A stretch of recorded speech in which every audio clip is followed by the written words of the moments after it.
You mean up on to make it? Right.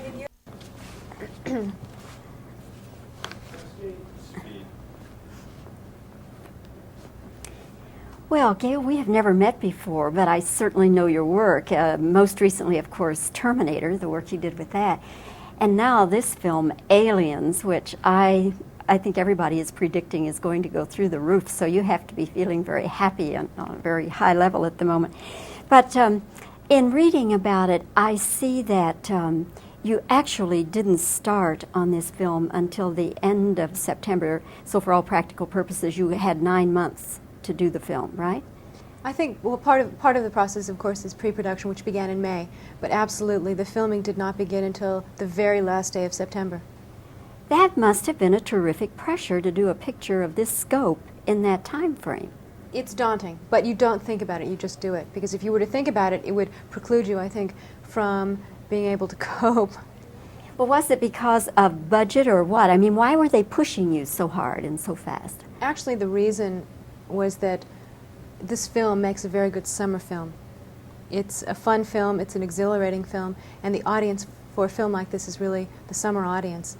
And if we were to release it later on, let's say in the fall or the winter, it would have potentially affected the box office. And we knew going in that summer was the right time to release it, so we just agreed that we would have it ready to go out in mid-July. Supposing Sigourney Weaver had not been available or didn't want to do it, then what would your options have been? I don't think we could have made the film. We certainly couldn't have made this script, because the script revolves entirely around the central Ripley character. And I would not have wanted to have seen this film, and I don't think perhaps the audience would have accepted another Ripley. You couldn't have, let me just back up and say, was there any contingency plan, like having another character and just explaining something happening to Ripley? The ideas were tossed around when someone raised the issue that perhaps Sigourney would either be unavailable or unwilling to reprise the role. And we basically said, well, then it's a different ballgame. The film would have to have a completely different storyline. And I don't think we would have been able to achieve the effectiveness that we have with the film. Yes, I quite agree. Were you and your husband, Jim Cameron, the director, were you at all intimidated by the fact that here was Ridley Scott, who'd had such wonderful success with the first one? I think Ridley Scott's a great filmmaker, and I think that he made the definitive science fiction horror film. So we took a different tact. Instead of saying, we want to top Ridley Scott, instead we took the approach of, we want to do something different from what Ridley Scott did. We want to make this an action film. We want to make it about a character as opposed to perhaps just a claustrophobic environment, a funhouse feeling. And I hope we've managed to take it outside of a direct comparison to the Ridley Scott film and have it judged on its own merits. Did he not want to do it? I'm really not sure of the dynamics with Ridley.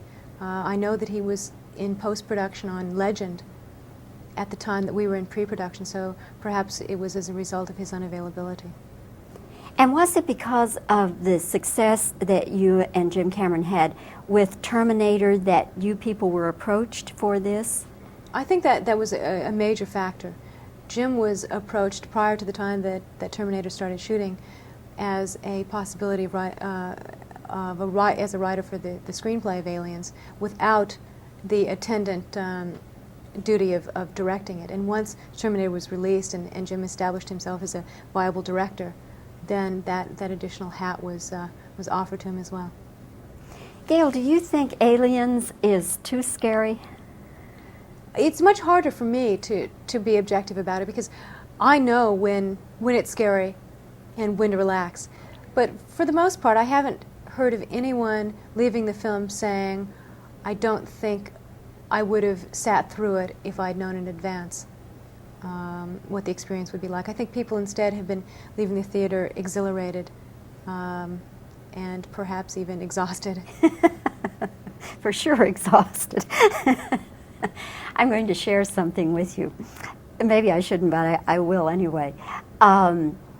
when I reviewed Alien, and I went on about, you know, the wonderful filmmaking, et cetera, et cetera, et cetera, but I also found it gross, and I mean, I was totally grossed out by some of it. And somehow it just came out. I said, if you insist on seeing this film after all I've told you, then I think you should take a barf bag and an extra pair of pants. Couldn't believe I said it. And the line has haunted me ever since, as you might imagine. Now, my point in telling you this is that I really think this time I'm going to recommend, never mind the barf bag and the extra pair of pants, take along a paramedic. Paramedic.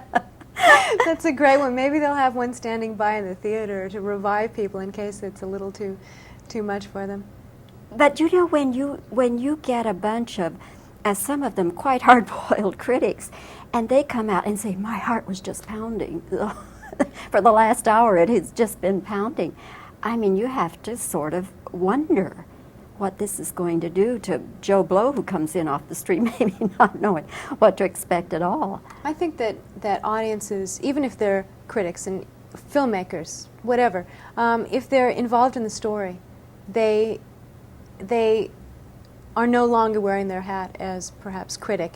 They're influenced as much as an audience member would be who wasn't in the business. And I don't think it's going to be a rougher experience on people who aren't in the industry. I think it's perhaps part of the whole group feeling, a group dynamics that you get in a theater watching a film, which you wouldn't get if you were sitting at home by yourself watching it on video. Was there anything that you know of that you all eliminated from the film because you said, whoa, wait a minute, maybe that's too much?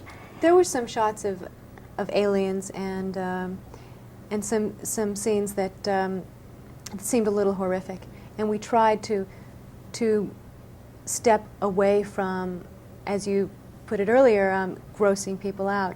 We didn't want this to be a splatter film. We preferred it to be an action film. Well, that it is, as they say in spades. It's a fantastic film, and I'm sure that you and Jim Cameron, everybody who worked on it, must be terribly proud of it.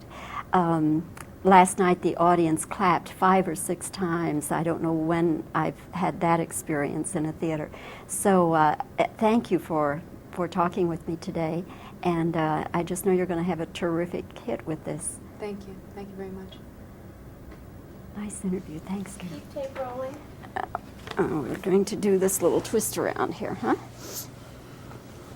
Yeah, Bring it a little bit farther. She likes to grill this. There? A little bit farther, that's it. Okay. And you don't like looking at anybody, right? And, right. And shoot me as widely as you can. Okay. Okay. And you're still rolling, right? Okay. Gale, it seems like 9 months is a very short time to work on a film of this scope.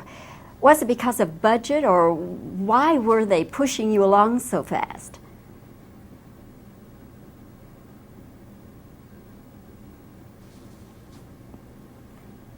Do you think because of the success that you and your husband, Jim Cameron, the director, had with Terminator, you were approached to do this film?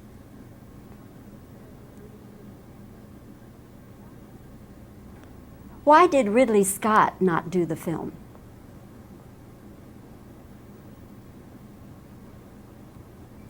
Had Sigourney Weaver not been available or didn't want to do the film, what would you have done?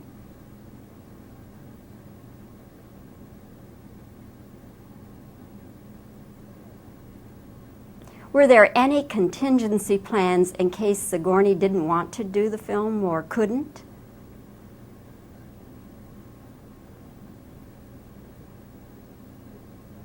Gale, I'm going to share something with you. Maybe I shouldn't, but I will anyway. When I reviewed Alien, I was totally grossed out by parts of that movie, even though I thought it was great filmmaking.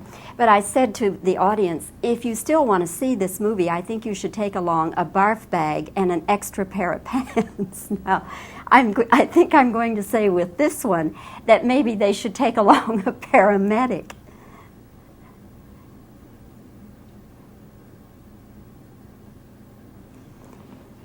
when you sit in an audience with a bunch of hard-boiled critics, as we did last night, and you hear them afterwards saying, my heart was just pounding, so scary. You know, you have to wonder what the guy off the street's going to do as far as reacting to this film.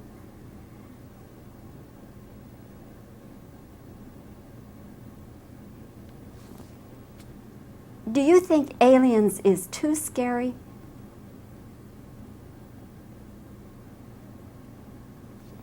Were there any scenes or effects in Aliens that you and Jim Cameron, the director, decided, hey, you know, that's just a little much, let's not do that?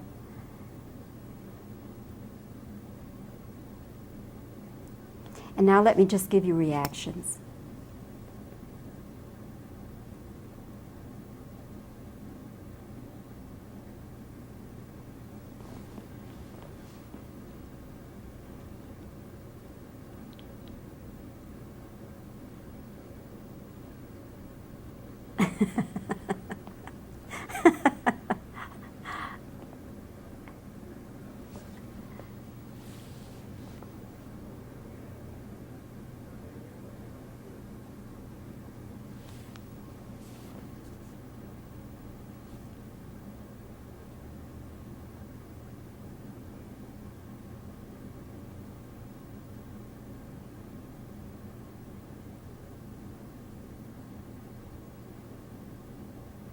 Okay.